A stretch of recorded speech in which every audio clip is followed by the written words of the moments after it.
Hello, this is group, no, there's no group name. So this is the presentation of Lab 3 for Bowen and Wenjun. And I will go directly to show my code. This is um, the design module for our code. It's called a clock, so it is capable of accepting input and run the input as a clock, or it can be an alarm. So you set the alarm, and when the time is matches with the alarm just triggers to high. So I will just um, demonstrate this in detail. So the reset button, once this is high, everything is to 00000. Both the clock and the alarm, everything is reset. And the clock operation is basically the ones to make this module run as a real-time clock for 24 hours. And this is the most significant bit for hour, and least significant bit, and for minute. So the input can only um, have a precision of minute. And for these, they are 4 bits, and this one is 2 bit.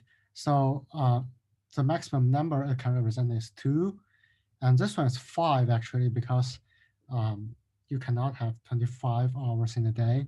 So maximum number is 5, 2, 5, and this one is 5, I believe, and this one is 0 to 9. So oranges. And the LD time, what it does is basically once this is triggered to high, it push the input to the output. Actually, it push the time to the time it displays on the output. So, and the LD alarm works exactly the same as LD time, except that it is pushing this one to alarm. So if you have a current time, let's say like 6:03, like right now, and you set the alarm to 6:10, and so the output will not change. The only thing that changes is that once it gets to 6:10, the output reg alarm, this one, will go high. And so this input is to control whether the alarm is on or not. So still, if you have the alarm to 6:10, but this one is 0, and on 6:10 you will not get an alarm. It's just like a um, on and off button for the alarm. And this one is one to set the alarm back to low when it is triggered. So it's like a snooze or stop button. And these are basically the outputs. The precision for output are very indeed 2 seconds. And so, and below are basically my code. Like if the reset, everything is 0, 0, 0, 0, 0, everything is 0. And once the alarm is triggered to high, the LD alarm rather is triggered to high, you just push the input to the output one. And for time's sake, I will not like elaborate all of our code. And we just create a test bench, and it will be very hard to read in this case, but I will show it directly in the waveform. So here's a waveform. And in the beginning, as you can see here, the reset is turned on in the first second and then turned off for rest. So it has a reset. And once on the reset, remember that the alarm function is set to 0, 0, 0, 0. So yeah, in other words, if you turn the LD alarm function and the AL function to 1, the alarm will trigger at 0, 0, 0, 0, which is precisely right now 0, 0, 0, 0, 0.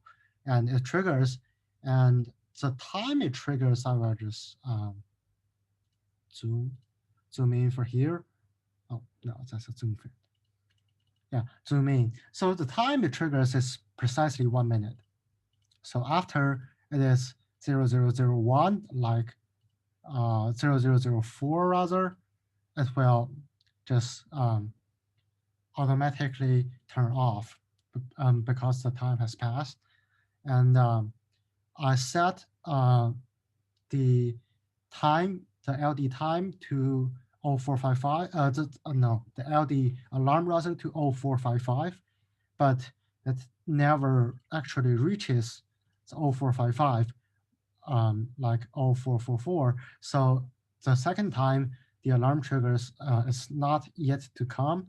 So if I have more time in here, I will get the second trigger. So this is basically our code. Something we can do better, we can push it to the FPGA. It doesn't work, unfortunately. It is actually the second FPGA board I bought. None of them works. All the code and things, they matches, but once I do the hardware manager and automatically connect, it will not find my FPGA board. So unfortunately, I'm not able to demonstrate this one to the FPGA board. If it is demonstrated in FPGA board and in the 7-segment display, it will be a whole lot easier and a whole lot clearer. So that's it. That's it for my demo, and have a good day.